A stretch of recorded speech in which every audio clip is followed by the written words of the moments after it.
The photograph slips from my hands. Not dramatically.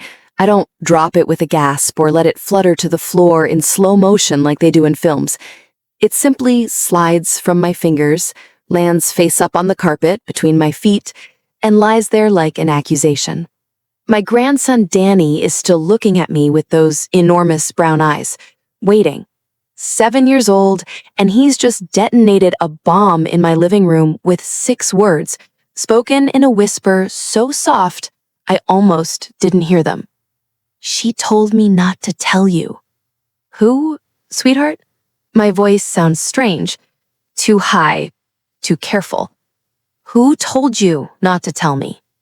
He points at the photograph on the floor, at the woman standing in the back row of the family gathering, slightly out of focus, her face turned just enough toward the camera to be visible, but not quite clear. I've looked at this photo 1,000 times over 40 years. I know every face in it. My mother's forced smile, my father's stiff posture, my sister Margaret with her arm around my waist. I've never noticed that woman before. Her, Danny says, the lady in the blue dress. My hands have gone cold. Danny, when did you talk to her? Last night. She was in my room. He says this the way he might tell me he had cereal for breakfast. Matter of fact, unconcerned. She sat on my bed and we talked for a long time. She's very sad, Grandma. She wants to come home. The afternoon light slanting through my windows suddenly feels thin, insufficient. Outside, a dog barks. Someone's car alarm chirps as they lock it. Normal sounds. Normal day. Normal world where 7-year-old boys don't have midnight conversations with women from 40-year-old photographs. What else did she say? I ask, though part of me doesn't want to know. Danny tilts his head, considering. She said her name is Rose. She said you knew her once, before the bad thing happened. She said, he pauses, frowning with concentration. She said the lake remembers everything. The lake. Oh God, the lake. I haven't thought about Cedar Lake in decades. Haven't let myself think about it, about that terrible summer, about the things we never spoke of afterward. The way my family simply closed ranks. The way we all agreed without ever discussing it that some doors stay locked. But here's my grandson, this small boy with scraped knees and a gap-toothed smile, standing in my living room holding a key I didn't know existed. Sweetheart, I say carefully, I need you to tell me everything she said. Can you do that? He nods, serious now. He can tell this matters. Children always know. And as he begins to talk, as the words pour out of him in his high, clear voice, I feel something shift in the foundation of everything I've built my life upon. All the careful architecture of forgetting, all the deliberate choosing not to see, not to ask, not to know, it's crumbling. The truth, it seems, has been waiting in the walls all along. The first thing I do after Danny's mother picks him up, after I kiss his forehead and tell him everything's fine, don't worry, Grandma's just tired, is pull down every photo album I own from the hall closet. They land in a heap on my dining room table. Years of memories in faux leather bindings and plastic sleeves. I start with the oldest ones, the ones before I was born, and I work forward systematically. I'm looking for her, for Rose, for any sign that she existed outside that single photograph, that single moment frozen in time. My hands shake as I turn the pages. There, a birthday party, 1983. Someone's backyard, probably Aunt Helen's, and in the background, barely visible behind the cake table, a woman in a blue dress, dark hair, turned slightly away. 3 pages later, Christmas, 1982. The whole family crammed into my parents' living room, and there, behind the tree, reflected dimly in the window glass, that same silhouette. My mother's funeral, 1985, I flip past it quickly at first, not wanting to revisit that grief, but something makes me stop. Turn back, look closer. she's there, at the edge of the cemetery crowd, far enough back that she might be a stranger paying respects to someone else, but I know that blue dress now. I know the way she holds herself, slightly apart, watching. How did I never see her before? How did none of us see her? I pull out my laptop with trembling fingers and start searching. Census records, marriage certificates, birth registrations, death notices. I search for every combination of Rose and my family name I can think of. Nothing. I tried the county records, property deeds for the old house by Cedar Lake, the one we sold in 1986, the one we never went back to after that summer. The ownership history is straightforward until I scrolled back to 1950. Then there's something odd. A joint ownership claim that was disputed and eventually resolved in my grandfather's favor. The other claimant's name has been redacted, but there's a note in the margin, barely legible in the scanned image. See Lake County Circuit Court Case number 1950-237, estate dispute, deceased. Deceased. The word sits heavy in my chest. I'm still searching, following thread after thread into the early hours of the morning, when my phone rings. My sister Margaret's name lights up the screen. "Did you call Danny?" she demands without preamble. "Did you ask him strange questions?" "Margaret!" His mother is worried. He can't sleep. He keeps talking about a lady in a blue dress, keeps asking if we remember her. "What did you do?" "I didn't do anything," I say, and my voice sounds far away, like it's coming from underwater. "Margaret, do you remember anyone named Rose from when we were children?" The silence on the other end of the line stretches so long, I think she's hung up. "Margaret?" "Don't." Her voice is sharp, frightened. "Don't dig this up, Ellen. Please, leave it alone." "You do remember her." I remember that we agreed never to talk about that summer. I remember that Dad made us promise. "What happened that summer?" I cut her off. "What really happened at the lake?" Another long silence. Then, so quietly I almost miss it, "She drowned." The words land like stones. "Who drowned, Margaret?" "I don't remember." But she's lying. I can hear it in her voice, the way it wavers. "I was only 8. You were 12.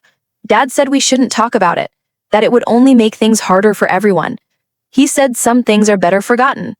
But we didn't forget, did we? We just stopped seeing." "That's not..." Margaret's breathing is ragged now. "Ellen, please. I have grandchildren. I have a life. I don't want to go back to that place, not even in my mind." "Danny saw her. He talked to her. She told him things, Margaret. Things she shouldn't know. About the lake. About wanting to come home." "That's impossible. Is it? You remember something. I know you do. We all do. Buried somewhere deep where we thought it couldn't hurt us anymore. But it's still there. She's still there." Margaret makes a sound that might be a sob. She was so young, just a girl really. 19, maybe 20. She worked at the house that summer, helping Mother with us kids while Dad was working in the city during the week. She was kind. She used to braid my hair and tell me stories. You liked her too. You followed her around like a puppy. The memories are stirring now, rising up from whatever deep place I've kept them locked away. A woman's laugh, gentle hands adjusting my swimsuit straps, a voice singing while washing dishes, songs I didn't recognize but loved anyway. "Rose, what happened to her?" I whisper. "There was an argument. I don't know what about. I was too young, and they sent me to bed. But I heard Dad shouting, and Grandfather was there too, and he was furious about something. The next morning, she was gone. Dad said she'd left in the night, gone back to wherever she'd come from. He made us promise not to ask about her, not to mention her name. And we just accepted that? We were children, Ellen. We did what we were told." Margaret's voice breaks. "It wasn't until the police came, weeks later, asking about a missing girl that I realized something was wrong. But Dad talked to them, and they left. and we never heard anything more about it. They found her in the lake? I don't know. I don't know what they found or didn't find. I just know that after that summer, we never went back to the lake house, and nobody ever said her name again. After Margaret hangs up, after extracting another promise from me to leave this alone, a promise I won't keep, I sit in the dark of my living room and try to remember. The memories come in fragments, disjointed and strange, like pieces of a dream half forgotten upon waking. Rose teaching me to skip stones across the water, Rose letting me help her snap green beans for dinner, Rose's face going pale when my grandfather arrived unexpectedly one weekend, the way she suddenly became quiet and careful, moving through the house like a ghost. And then, this memory surfaces slowly, painfully, like something dredged up from deep water. A night when I couldn't sleep. Voices raised in anger downstairs. My grandfather's voice. She has no claim here, no rights. Tell her to leave before I call the sheriff. My father's voice, younger then, less certain. She's entitled to something. Mother would have wanted. Your mother made her choice. This is my house, my land. She gets nothing. Footsteps. A door slamming. And the next morning, Rose was gone. I was told she'd left. I was told not to ask questions. I was told eventually to forget. And I did. We all did. But Danny didn't. Danny, with his uncluttered child's mind, with his openness to things adults have learned not to see, he saw her. He heard her. He brought her back. I pick up the original photograph, the one that started all this. I look at Rose's face, slightly blurred, turned just a fraction away from the camera. And now I see what I somehow missed before, what we all missed or chose not to see.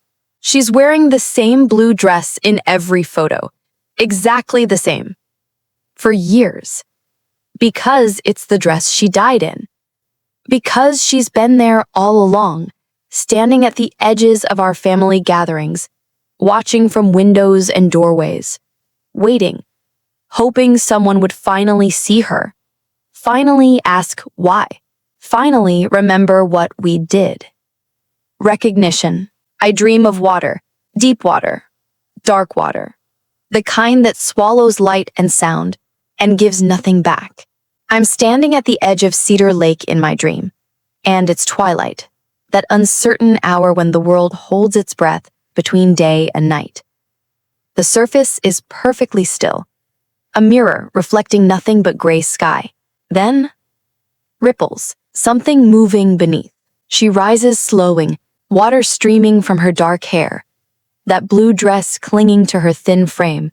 Her face is pale, her eyes dark hollows. But when she opens her mouth, her voice is gentle, the same voice I remember from childhood, from those summer days that now seem like they happened in another life entirely. You remember now, she says. It's not a question.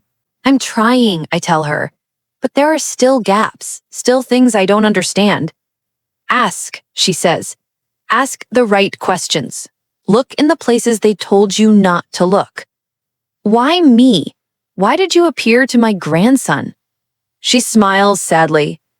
Children see clearly. They haven't learned yet how to hide truth from themselves. He was the only one who could look at me without looking away. What do you want from us? What do you need? The dream water ripples around her. I want to be remembered. I want my name spoken. I want the truth that was buried with me to finally surface. She pauses. And I want you to find out who I really was. Not the story they told themselves after I was gone, but who I truly was. Tell me. I can't. The dead can only ask questions. The living must find the answers. I wake with tears on my cheeks and a name on my lips. Rose Whitmore. It comes to me whole, complete, like it was waiting for me to remember it. Rose Whitmore. That was her full name. Not Rose, whatever we called her when we bothered to call her anything. Not Rose who worked for us that summer. Rose Whitmore, a real person with a real life before she came to our house by the lake. Before we erased her. I'm at the county clerk's office when they open, asking for any records associated with the name Rose Whitmore. The clerk is a woman about my age, with reading glasses on a chain and a sympathetic face that's probably dealt with countless similar requests over the years. What years are we looking at? She asks. 1980 to 1985, I think? Maybe earlier. She types, frowns, types more. I'm showing a death certificate. Rose Catherine Whitmore. Died August 15th, 1983. Age 22. She looks up at me. Is this who you're looking for? 42 years ago. I was 12 years old. Danny's age plus 5 years. Old enough to remember. Old enough to have known something was terribly wrong. Yes, I say. My voice sounds hollow. Can I see it? She prints it out, slides it across the counter. I force myself to look at it, to read the careful typescript. Cause of death, drowning. Location, Cedar Lake. Circumstances, accidental. Accidental? Is there anything else? Any other records? She searches again, her fingers clicking across the keyboard. I'm showing a birth certificate. Born 1961, right here in the county. Parents listed as, oh. She stops, her expression shifting to something I can't quite read. What? The mother's name is Elizabeth Morrison. The father is listed as unknown. She looks at me carefully. Morrison was your family name, wasn't it, before you married? The floor seems to tilt beneath my feet. Morrison. My family name. My mother's name. That can't be right, I hear myself say. My mother never, she couldn't have. But even as I say it, I'm remembering things. My grandmother, Elizabeth Morrison, whom I barely knew because she died when I was very young. The way my grandfather never spoke of her except in the most perfunctory terms. The single photograph we had of her, locked away in a drawer, never displayed like normal family pictures. The way my father's face would close down, become hard and unreachable whenever her name was mentioned. Are there any other documents? My voice doesn't sound like my own. The clerk searches in silence for a long moment. There's a petition for a birth certificate amendment filed in 1961 by Thomas Morrison. That would be your grandfather, I think, requesting the removal of his late wife's name from the record. It was denied. And she pauses, there's a property claim filed in 1982 by Rose Catherine Whitmore, requesting recognition as an heir to the Morrison estate. It was also denied. On what grounds? The judge ruled that while paternity could not be disproven, the Morrison family's legal team successfully argued that any potential claim had been waived due to the claimant's abandonment by the family and lack of previous relationship. She looks at me with those kind, sad eyes. I'm sorry. This must be difficult. Difficult? That's one word for it.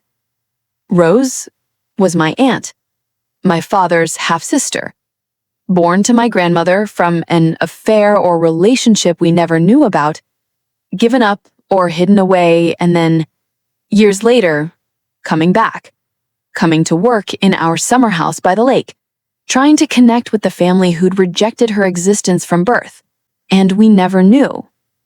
Or we knew and pretended not to know, or we were told and then told to forget. Thank you, I managed to say. I gather the papers with shaking hands. In my car, I sit with the air conditioning blasting and stare at Rose's birth certificate, 22 years old when she died. 3 years younger than my father.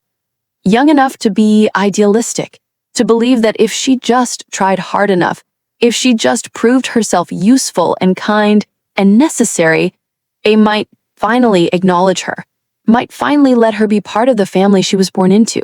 Instead, they let her drown, or worse, because now I'm remembering that argument I overheard, the one I've spent 4 decades pretending I didn't hear. My grandfather's rage, my father's weak protests, Rose's voice, barely audible. I just want to be recognized. I just want to be part of this family. Is that much to ask? And my grandfather, you are nothing. You have no claim here. Your mother's mistake doesn't entitle you to my life, my home, my legacy. Get out, or I'll make you leave. She must have threatened something. Threatened to make their shame public, to sue for her inheritance, to expose the family secret. My grandfather, that proud, hard man who cared more about appearances than anything else, who built his life on control and respectability, he would have seen her as a threat that needed to be eliminated. And my father, weak-willed and afraid of his father's disapproval, would have gone along. My phone buzzes. A text from Danny's mother. He won't stop asking about the lady. Says she's getting sadder. Says we need to help her soon. I text back. Tell him I'm helping her. Tell him I'm going to make it right. I don't know if I can make it right. How do you make right a death, a deliberate erasure, 42 years of silence? But I have to try. I owe her that much. We all do. I drive to my father's nursing home. He doesn't remember me at first. The dementia has taken so much from him. Memories, words, the careful walls he spent decades building. But when I say her name, when I sit beside his bed and speak it clearly, firmly, something shifts in his eyes. Rose, I say again. Rose Whitmore. Your sister. No. His voice is thin, querulous, an old man's voice. Nothing like the authoritative tone he used when I was young. No sister. Never had a sister. Yes, you did. She came to the lake house, summer of 1983. She worked for us, but she wasn't just hired help, was she? She was family, and you knew it. Father said, he stops, confused. Father said we mustn't speak of it. The shame, mother's shame. Rose didn't do anything shameful. She was born, that's all. She existed, and she wanted to know her family. What happened to her dad? What really happens that night? He looks at me, and for just a moment I see clarity in his eyes, recognition, and guilt. She wouldn't leave. He whispers, she said she had rights, said she'd go to court. Make it public. Father was so angry. He went to talk to her to make her understand she had to go. I followed because I was worried. He got so violent when he was angry. His hands twist in the blanket. They argued by the lake. She was crying. She said she just wanted to be acknowledged, to be seen, to matter. And he stops, closes his eyes. What did he do? He pushed her. Just pushed her. Not hard, just to make her stop grabbing at him. But she stumbled backwards, and the dock was wet, and she fell, hit her head on the way down. I heard the crack. She went into the water, and she didn't come up. Not right away. And Father said, he said she brought it on herself. He said if we called for help, if we reported it, the whole ugly story would come out. Our family would be ruined. Mother's memory would be dragged into the mud. So you let her drown. We tried to get her out. We did. But it was dark, and the water was murky, and by the time we found her, it was too late. She was gone. Tears leak from his closed eyes. Father said it was an accident. He said we'd tell the police she fell while we were sleeping, that we didn't know she was even out there. He made me promise never to tell the truth. He said protecting the family was what mattered most. And you believed him. I was 25 years old. He was my father. I'd spent my whole life trying to please him, to live up to his standards. He opens his eyes, looks at me. I'm not asking you to forgive me. I don't forgive myself. But I was weak, Ellen. I've always been weak. I sit there for a long time, holding my father's frail hand, feeling the weight of this confession settle into my bones. They ruled it accidental, I finally say. The authorities never questioned the story. Father knew people, made donations, had influence. He laughs, a bitter sound.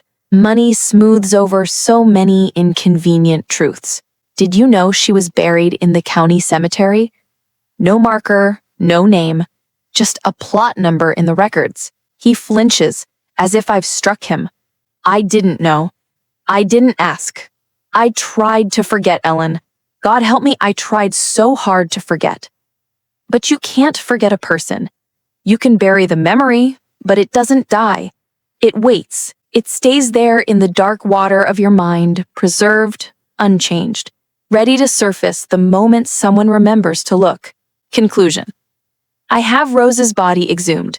It takes weeks of paperwork, lawyers, DNA tests to prove our relationship. My sister Margaret refuses to participate, tells me I'm disturbing something that should stay buried, that Dad is old and confused and I shouldn't trust his memories. But I know what I know now, and I know what has to be done. The new death certificate lists the cause as undetermined rather than accidental. It's the best I can manage without eyewitness testimony that would stand up in court. And my father's confession alone isn't enough, not when he's in the advanced stages of dementia. But it's something. It's an acknowledgement that the story we were told wasn't complete. I commission a headstone, large, beautiful, made of polished granite that catches the light. It reads, Rose Catherine Whitmore Morrison, 1961 to 1983. Beloved daughter, sister, and aunt. Finally home. At the dedication, it's just me and Danny. Margaret refused to come. My cousins don't respond to my invitations. But Danny brings flowers, daisies, picked from my garden, and he places them carefully at the base of the stone. Is she happy now? He asks. I don't know, sweetheart. I hope so. She is, he says with confidence. She told me thank you. She said she can rest now. I don't ask when she told him this. I don't question how he knows. I just nod and put my arm around his shoulders. That night, I frame the photograph, the one where Rose appears as a blur in the background, and I hang it in my living room where I'll see it every day. I write her story down, all of it, everything I learned and discovered. I send copies to every member of my family with a note. This is who Rose was. This is what happened to her. This is what we did by choosing not to see, not to ask, not to remember. Most of them don't respond. Some call me cruel, dredging up ancient history for no good reason. But a few write back. They say thank you. They say they always felt like something was wrong with the family, some gap they couldn't name. They say knowing the truth, however painful, is better than living with the lie. My father dies 3 months after my visit. At his funeral, I stand at his graveside and I tell him that I forgive him.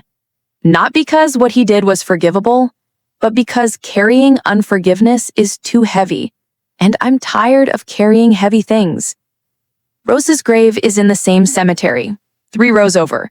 I visit it weekly now, bringing fresh flowers, telling her about the family she never got to know.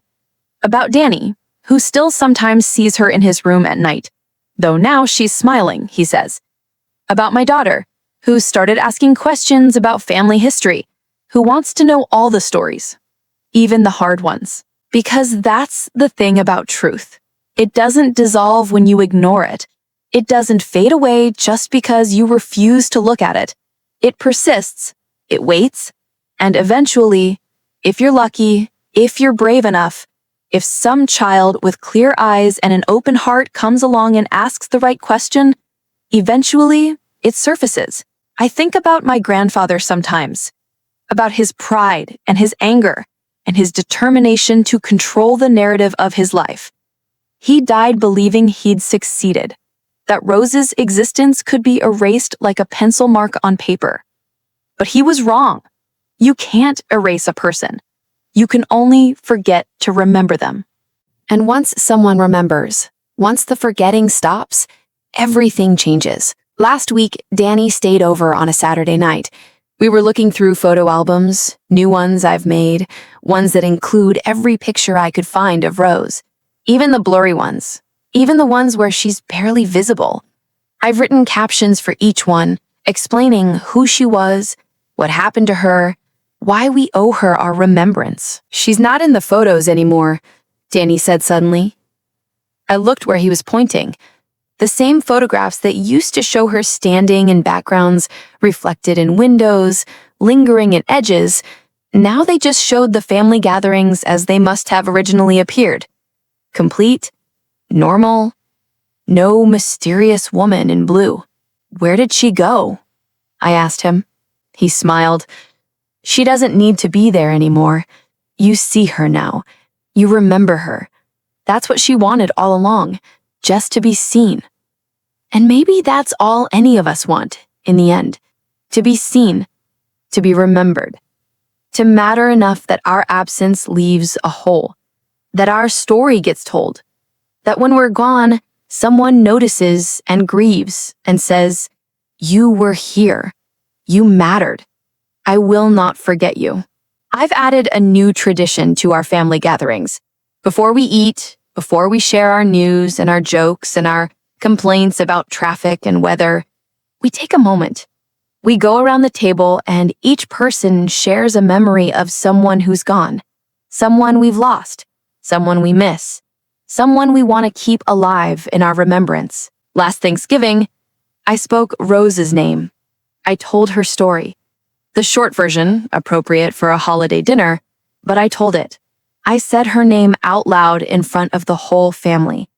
Some of them looked uncomfortable, some stared at their plates, but some, the younger ones especially, the ones who never learned to look away from hard truths, they listened.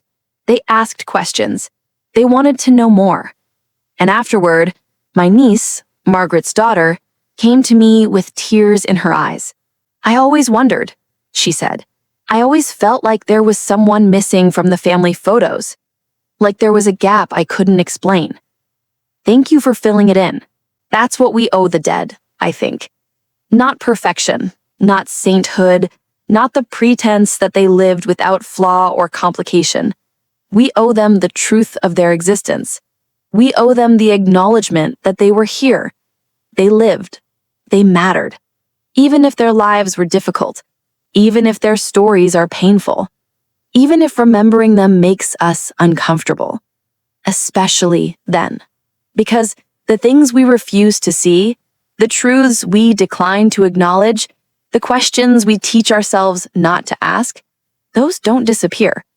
They sink down into deep water and wait there, preserved and patient, until someone brave enough or innocent enough dives down and brings them back to light. Sometimes that someone is a 7-year-old boy who doesn't yet know that adults aren't supposed to see ghosts, who hasn't learned to ignore the woman in the blue dress standing in his room at night, asking only to be remembered, to be seen, to be acknowledged as real. Thank God for children. Thank God for their clear sight and their honest hearts, and their refusal to accept that some things are better forgotten. Because some things aren't better forgotten.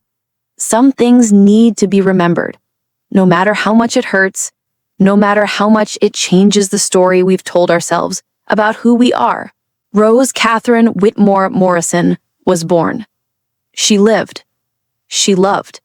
She wanted only to belong to the family she was born into. She died too young, under circumstances that should have been investigated, mourned by no one, remembered by no one.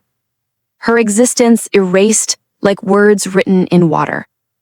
But not anymore. Now her story is told. Her name is spoken. Her grave is visited and tended and marked with her true name, with her true relationship to us. She is finally, after 42 years, part of the family.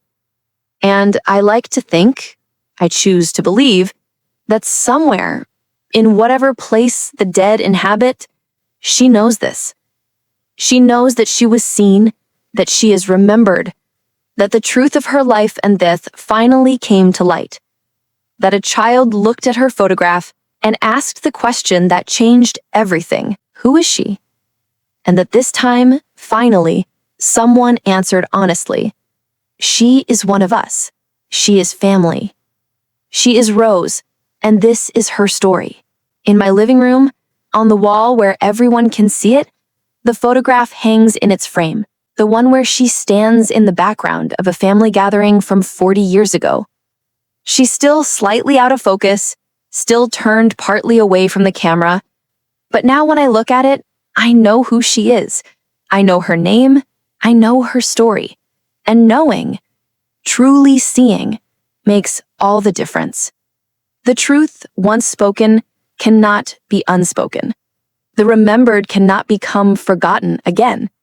The dead, once properly mourned and named and claimed, rest easier. And the living, we carry the weight of knowing, yes, but we also carry something else. The peace that comes from finally, after so long, telling the truth. Even when it hurts, especially when it hurts, because that's when it matters most. 6 months after Rose's reburial, I receive a letter. It arrives in a plain manila envelope with no return address, postmarked from a town 3 hours north. Inside is a single sheet of paper, handwritten in shaky cursive, and a small black and white photograph I've never seen before. The photograph shows a young woman, maybe 19 or 20, sitting on a porch swing with a baby in her arms. She's smiling, genuinely smiling, and the baby is reaching up to touch her face. On the back, someone has written in faded pencil, Rose and baby Catherine, 1982. My hands tremble as I read the letter. Dear Mrs. Harrison, I saw your notice in the county newspaper about Rose Whitmore. I'm writing because I knew her. My name is Patricia Connolly, and Rose lived with my family for several months in 1981, 1982. She was pregnant and unmarried, and in those days that meant shame and hiding. Her mother's family, your family, wanted nothing to do with her, but she was determined to keep her baby. She named her Catherine after her own middle name. She was a wonderful mother, despite everything, but she had no money, no support, no prospects. When the baby was 6 months old, she made the hardest decision of her life.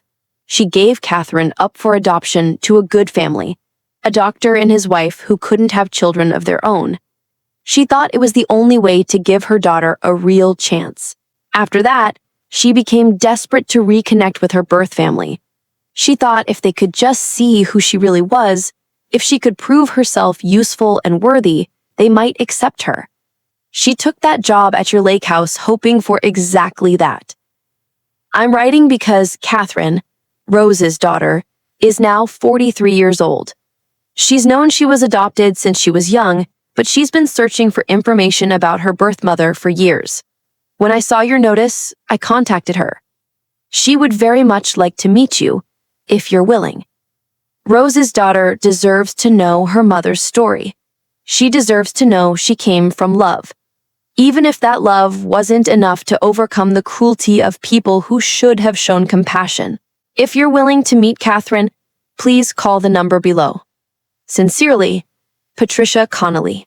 I sit at my kitchen table for a long time, holding the photograph of Rose with her baby, looking at her smile, at the love so evident in her face, thinking about how she carried this secret, this additional grief, not just rejection from her family, but the loss of her child too.